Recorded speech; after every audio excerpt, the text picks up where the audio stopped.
강도 높은 운동이 오히려 관상동맥의 석회화 발병을 높일 수 있다는 것이었습니다. 면역의 요소인 대식세포의 손상, 산화 스트레스, 뼈의 건강뿐만 아니라 남성 호르몬의 합성에도 일조하고 놀라운 능력을 가지고 있죠.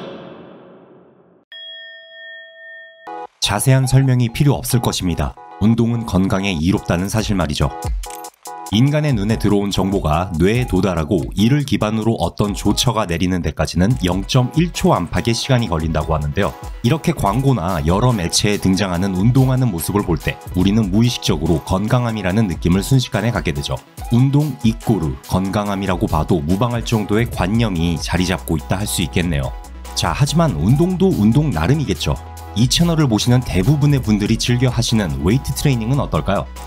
언젠가부터 이런 신조어들이 하나둘 생기기 시작했습니다.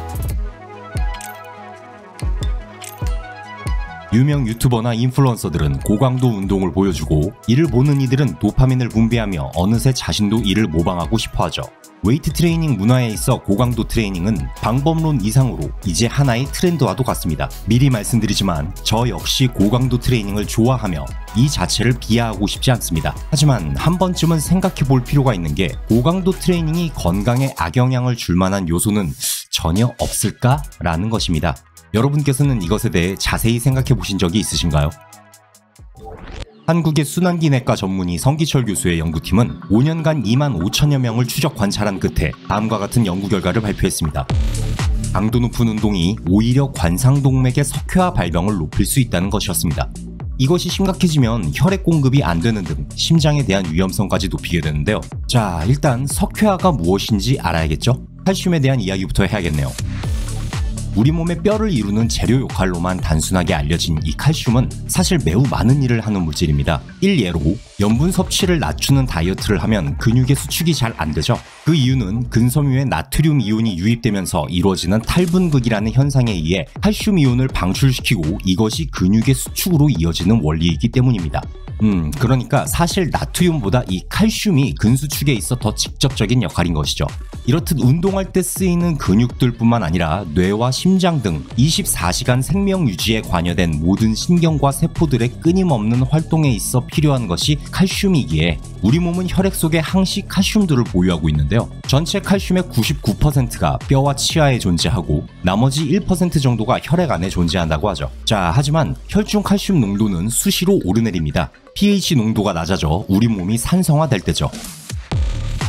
칼슘은 그 자체로 알칼리성이기 때문에 인체가 산성화로부터 평형을 유지하기 위해서는 칼슘을 더 필요로 하게 됩니다. 이때 부갑상선 호르몬을 분비시켜 파골세포를 활성화하고 뼈는 미세하게 파괴되어 혈액으로 칼슘을 공급하게 됩니다. 자, 그런데 문제는 이렇게 혈액 내로 더 공급된 칼슘들이 제 역할을 하지 못하고 혈관이나 조직에 쌓이는 침착 현상이 생길 수 있다는 것입니다. 칼슘이 침착되는 데에는 여러 가지 요인들이 있는데요. 면역의 요소인 대식세포의 손상, 산화 스트레스, 그리고 염증 등이 주로 지목이 되죠. 칼슘의 침착 정도가 과잉이 되면 해당 부위가 돌처럼 딱딱해지는 석회화가 이루어집니다. 관상동맥은 심장의 세 갈래로 위치한 혈관으로서 심장을 잘 뛰게 하기 위해 산소와 양분을 공급받는 역할을 갖습니다. 관상동맥은 인체에서 석회화가 가장 빈번하게 일어나는 기관인데 이것을 유발하는 인자들로 노화나 비만뿐만 아니라 정신적 스트레스에 이어 강도 높은 운동 역시 포함되게 된 것입니다. 이것을 극단적으로 보여주는 예는 스테로이드 약물을 사용하는 바디빌더들이었죠.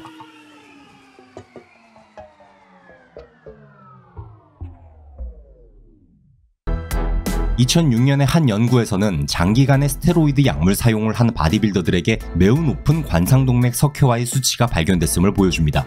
스테로이드 약물들은 근신경뿐만 아니라 각종 신경에서의 칼슘 유입을 증가시키는 역할이 있는 만큼 혈중 칼슘 농도가 일반인들보다 항시 높을 수밖에 없다는 설도 있는데요. 이 연구 결과가 약물 사용 자체로 인한 것인지 약물 사용과 병행된 극도의 운동 강도로 인한 것인지는 아직 명확하게 밝혀지지 않은 단계입니다만 약물을 사용하지 않았더라도 주기적으로 전문 훈련을 받는 운동선수들에게도 관상동맥 석회화의 유병률이 높게 나타난다는 또 다른 연구 결과를 보자면 강도 높은 운동 자체가 이것에 강하게 영향을 미칠 수 있다는 것이 추론 가능해집니다.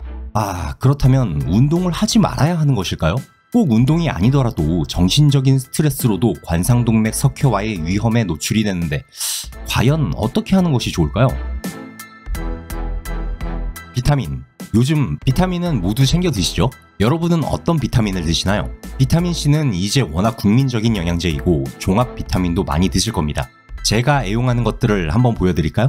A, B, C, D, E, 그리고 K. 비타민 K가 생소하신 분들이 많으시리라 생각합니다. 응고를 뜻하는 독일어로부터 장명된 비타민 K는 몇 가지 형태가 있는데 그 중에서 인간이 섭취할 수 있는 것은 K1과 K2죠. 녹색 채소에서 주로 발견되는 비타민 K1은 주로 혈액을 응고시키는 역할을 하며 바로 K2가 오늘의 핵심 내용입니다. K2는 다시 MK4와 MK7으로 나뉘는데 오늘의 주인공 MK7은 MK4보다 더 긴 반감기를 가지고 있습니다. 양리학과 생화학의 표준 측정으로서 물질의 반감기란 신체가 물질의 50%를 제거하는 데 걸리는 시간을 얘기하죠. MK4의 반감기가 2시간인데 비해 MK7의 반감기는 무려 68시간입니다. MK4로부터 가장 기대할 수 있는 역할이라면 골밀도를 높이는 등의 골 합성 능력이며 MK7은 칼슘 침착을 막아주는 칼슘 항상성 조절자로서 놀라운 능력을 가지고 있죠.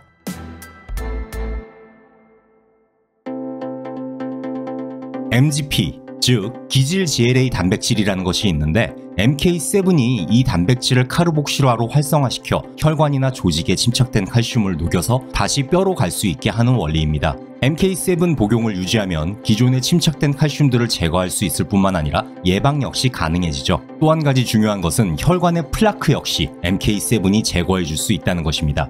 많은 사람들이 혈관벽의 플라크를 LDL과 중성지방으로만 형성된 것으로 생각하지만 사실 그 내부엔 칼슘 침착이 먼저 이뤄진 것이고 그 이후에 지방 등 이물질들이 쌓인 것이죠.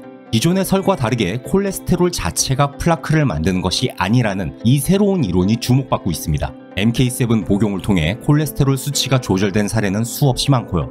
마지막으로 전달할 MK7의 기능은 오스테오칼신이라는 호르몬의 생성을 늘린다는 것입니다. 오스테오칼신은 그 기능들에 있어 아직도 연구가 이어지고 있는 호르몬으로서 뼈의 건강뿐만 아니라 남성 호르몬의 합성에도 일조하고 기억과 인지 등의 두뇌 활동에도 작용되는 등 정말 여러가지 이점을 가진 호르몬입니다. 이렇듯 이로운 점이 한둘이 아닌 비타민 K2, MK7, 여러모로 따져볼 때 가장 저평가받는 영양성분이 아닐까 싶은데요.